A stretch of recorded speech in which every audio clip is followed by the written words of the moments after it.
Hello, good afternoon. Araw po ng Saturday, December December 7. Hapon po ng Saturday, nandito po tayo sa ating farm kung saan dito tayo naglagay ng mga nagpa-farm po tayo ng itik, no, duckling. So yan na po yung huli na ating pinahatch. Nasa may isang daan po sila. Nasa 134, no, 180, pero 56 ay hindi po nakasurvive, hindi po na-hatch, hindi po napisa. So yan, no, may isang buwan pa lang yan. At yan na po yung kanilang mga itsura. So hopefully ay makakasurvive sila, inshallah, ng maganda at wala pong mangyayaring mga deconized night.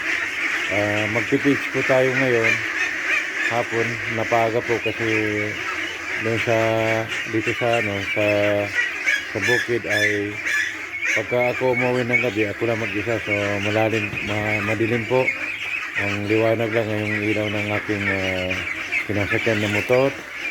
Yun po, pero kung merong gagawa ng hindi po natin makita, pero naka-ready po tayo. Yung aking dala ay loaded siya at safety na lang. Release na yung safety. So yun po ang ating work for today. Lipat tayo sa kabila. Ito binabakante ko, ito ang ginagawa ko.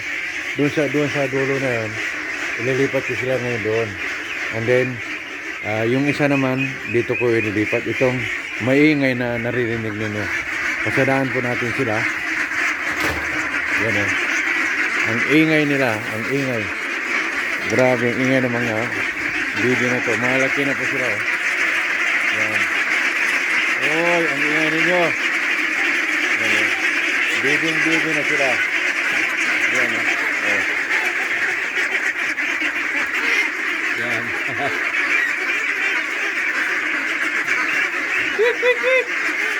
Yan.